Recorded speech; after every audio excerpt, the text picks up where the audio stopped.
Welcome to Smith Air Force Base. I'm Colonel Thompson. Thanks for coming out today.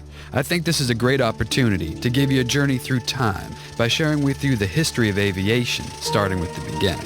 Let's kick things off now with the plane that started it all, the Wright Flyer. Here it comes just over your right shoulder.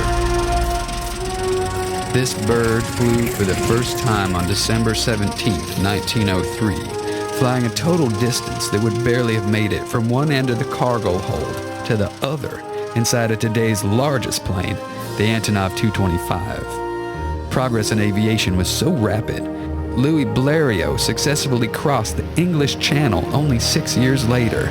Here's his plane coming from the left, the Blériot 11. It took some courage. When World War I broke out, many of his planes were sent to scout enemy positions. The Fokker Eindecker was the world's first purpose-built fighter aircraft. Whoa, look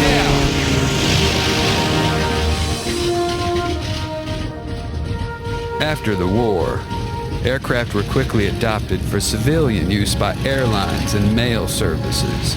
The most important airliner ever took off for the first time 32 years to the day after the Wright brothers' first flight.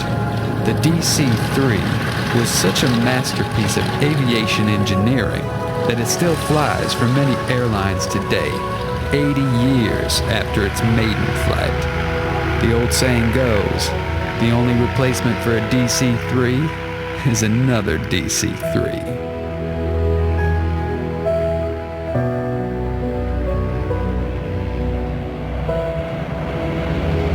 Aircraft had proved themselves devastating weapons in the First World War, but surprisingly, they did not play a decisive role in the outcome. But all that changed in the Second World War. Air battles were waged on a scale we never saw before, and will never see again. Above you now flies every aircraft that was shot down during the Battle of Britain. The battle raged for 3 desperate months, while the German Air Force attempted to pave the way for a Nazi invasion. Nearly 4,000 pilots and crew were killed or wounded.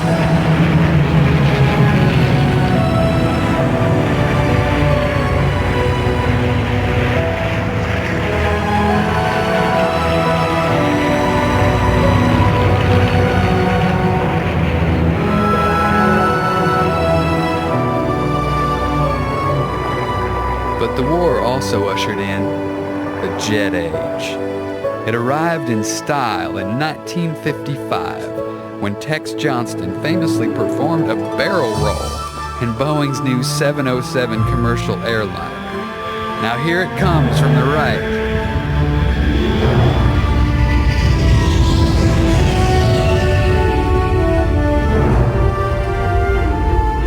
But to many, the height of the jet age was the introduction of the Concorde in 1976.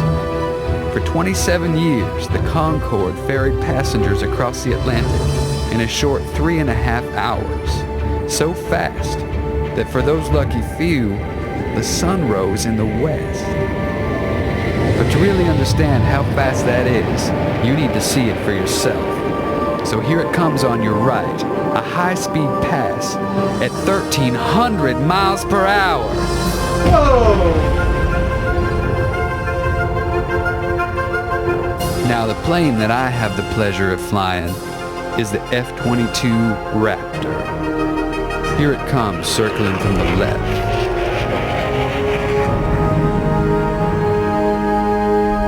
This plane's maneuverability is unmatched and unbelievable.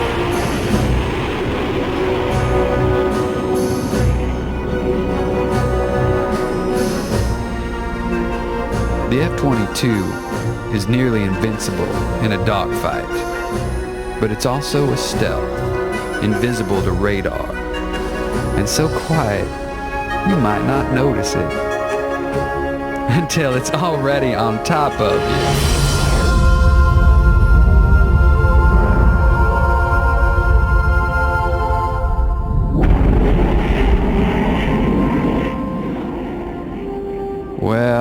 that about wraps it up for now.